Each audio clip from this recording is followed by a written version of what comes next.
अस्सलाम वालेकुम। Welcome to एमरात। रिसेंटली इंडिया के डिफेंस मिनिस्टर की तरफ से ये ऐलान किया गया है कि इंडिया कोलैबोरेट करेगा फ्रांस के साथ जेट इंजन्स को डेवलप करने के लिए, और ये जेट इंजन्स इंडिया अपने स्टेल्थ एयरक्राफ्ट यानी कि एएमसीए के लिए डेवलप कर रहा है। क्या अब इसके बाद हमें पाकिस्तान की तरफ से भी कुछ मूवमेंट नजर आएगी जेट इंजन्स की डेवलपमेंट की तरफ? क्योंकि इससे रिलेटेड भी कुछ अहम अपडेट्स हमारे पास हैं। दोस्तों, इंडिया इस वक्त बहुत ज्यादा इश्यूज का शिकार है, खासतौर पर यूएस के साथ ताल्लुकात को लेकर। यूएस की तरफ से टैरिफ लगने के बाद और व्हाइट हाउस ने सैंक्शंस और मजीद टैरिफ का इंडिया भी दिया है, और यहाँ इंडिया का ना सिर्फ इकोनॉमिक सेक्टर बहुत ज्यादा ट्रबल का शिकार है, बल्कि उसके साथ साथ इंडिया की नेशनल सिक्योरिटी पर भी अब सवालात उठ रहे हैं। नेशनल सिक्योरिटी खतरे में इस तरह आ चुकी है कि इंडिया का जो फ्लैगशिप प्रोजेक्ट है इंडियन एयरफोर्स का एलसीए तेजस, उसका एलसीए तेजस MK1A उसमें भी यूएस का इंजन लग रहा है। एलसीए तेजस MK2 उसमें भी यूएस इंजन ही लगेगा। अभी करंटली इंडियन अथॉरिटीज निगोशिएट कर रही हैं यूएस के साथ, और जनरल इलेक्ट्रिक जो कि इन F404 और F414 इंजन को बनाती है कंपनी, उसने ये कहा है कि हम आपको हर माह 1 या 2 इंजन प्रोवाइड करेंगे। ये तो वो बात है जो वो बड़े अरसे से कह रहे हैं, लेकिन अमेरिका के टैरिफ लगाने के बाद और अमेरिका के साथ इंडिया के इस वक्त जो डिप्लोमेटिक टेंशंस चल रही हैं और ट्रेड डील नहीं हो पा रही, उस सारे इशू में ये पूरा प्रोजेक्ट भी अब कहीं ना कहीं मजीद मुश्किलात का शिकार होता हुआ नजर आ रहा है। इसलिए इंडिया ये चाहता है कि एएमसीए में पहले उन्होंने सोचा था कि वो अमेरिकन जनरल इलेक्ट्रिक के साथ ही मुआहदा करेंगे, उनसे टीओटी लेंगे और इंजन अपने मुल्क में असेंबल करेंगे या एक हद तक उनकी टेक्नोलॉजी को एक्वायर करके बनाएंगे भी। अब इंडिया अमेरिका के साथ नहीं जाना चाहता। यहाँ तक कि इंडियन आर्मी ने जो American anti tank guided missiles और स्ट्राइकर व्हीकल लेनी थी, उस प्रोग्राम को भी रोक दिया गया है। जितने भी इंडिया और यूएस की डिफेंस डील थी वो करंटली होल्ड पर है, क्योंकि इंडिया को नजर आ रहा है कि यूएस हमें प्रॉपर कंट्रोल नहीं देगा। अब फ्रांस की कंपनी सैफ्रान, जो कि राफेल के M88 इंजन भी बनाती है, और जितने भी ऑलमोस्ट फ्रेंच जेट्स हैं उनमें सैफ्रान के इंजन ही यूज होते हैं। एक बड़ी कंपनी है, एक ग्लोबल मार्केट इंडेक्स में अगर आप देखें, और सैफ्रान के साथ इंडिया ये कोलैबोरेट करेगा कि 120 किलो न्यूटन के इंजन डेवलप किए जाएं।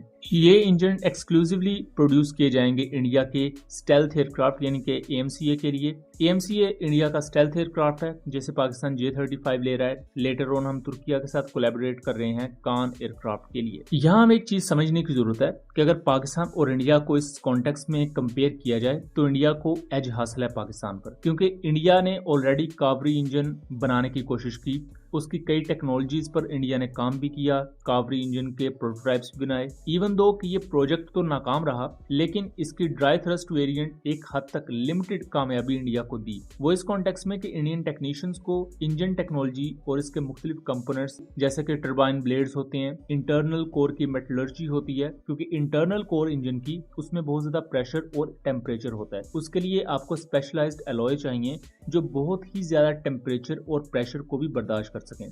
तो ये वो मुख्तलिफ पार्ट्स होते हैं एक जेट इंजन के, ये टर्बोफैन इंजन के, जिसमें इंडिया ने एक हद तक अच्छा खासा एक्सपीरियंस हासिल किया है। जबकि दूसरी तरफ इसके मुकाबले में पाकिस्तान को देखा जाए तो पाकिस्तानी साइड पर जेट इंजन को बनाने के लिए अभी तक कभी एक्सक्लूसिवली कोशिश नहीं की गई। लेकिन मिराज एयरक्राफ्ट की प्रॉपर MRO फैसिलिटी होने की वजह से, GF-17 की MRO फैसिलिटी होने की वजह से पाकिस्तान में जेट इंजन को लेकर एक बेसिक नो हाउ मौजूद है। और पाकिस्तान ने जिस तरह बहुत लंबे अरसे तक फ्रांस की मदद के बगैर ही जेट इंजन को, खासतौर पर फ्रेंच जेट इंजन को ओवरहॉल किया, उन्हें आज तक ऑपरेशनलाइज रखा हुआ है, ये चीज बहुत ही ज्यादा एक्सेप्शनल है। और इंडिया के इस ऐलान के बाद पाकिस्तान की तरफ से भी ये चीज हमें देखने को मिलेगी कि हम चाइना के साथ या तुर्किया के साथ किसी जेट इंजन को लेकर कोलैबोरेट करें।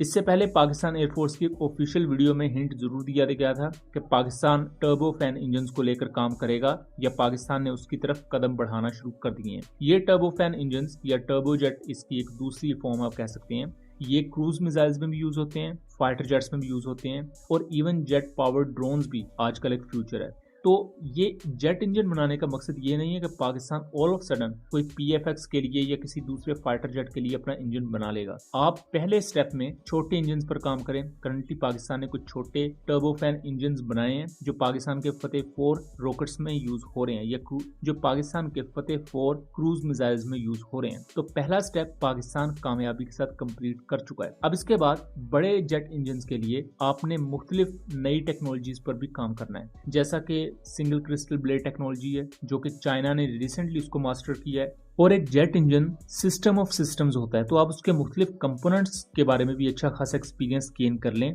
तो आप चाइना और तुर्की के साथ अच्छे टर्म्स पर कोलैबोरेट कर सकते हैं और फ्यूचर में पाकिस्तान करेगा भी। जो PFX एयरक्राफ्ट बनाया जा रहा है उसके इंजन को लेकर हमें कुछ अच्छी खबर देखने को मिल सकती है। बेसिकली एक चाइनीज इंजन होगा, लेकिन पाकिस्तान या तो उसे TOT के थ्रू असेंबल कर सकता है या उसके मुख्तलिफ कंपोनेंट्स को खुद बनाने की कोशिश की जाएगी। और ये रिसर्च एंड डेवलपमेंट की आने वाले वक्त में मुख्तलिफ विंडोज खोलती है आपके लिए कि आप नई नई टेक्नोलॉजीज को डेवलप कर सकें। इसके साथ साथ MRO फैसिलिटी चूंकि मुख्तलिफ फाइटर जेट्स की पाकिस्तान में आएगी, J-35 की, J-10C की, तो वो चीज़ भी पाकिस्तान के लिए बहुत ज़्यादा बेनिफिशियल होगी। यहाँ एक अहम चीज़ कि जेट इंजन को बनाने के लिए आपको बहुत ज़्यादा फंड्स चाहिए होते हैं। इंडिया ने बहुत सा पैसा लगाया है अपने कावरी इंजन पर, फिर भी वो पोटेंशियली फेल हो गया। तो बात कहने का मकसद ये है कि अपनी इकोनॉमी पर थोड़ा सा वर्क करने की ज़रूरत है ताकि आपके पास फंड्स के लिए पैसा हो, आप फंड्स लगा सकें। और अगर आप इस तरह की नीश टेक्नोलॉजीज में एक्सपीरियंस गेन करते हैं और कुछ प्रोड्यूस करने के काबिल हो जाते हैं तो फ्यूचर में ये आपको कई गुना रेवेन्यू जनरेट करके दे सकता है। सो दोस्तों, ये था एक एनालिसिस। उम्मीद करता हूँ चीज़ें क्लियर रही होंगी। वीडियो पसंद आई हो तो इसे ज़्यादा से ज़्यादा आगे शेयर कीजिएगा ताकि इस तरह की मजीद इन्फॉर्मेटिव वीडियोस हम आपके लिए लेकर आ सकें। मिलेंगे अगली वीडियो में, तब तक के लिए अल्लाह हाफिज़।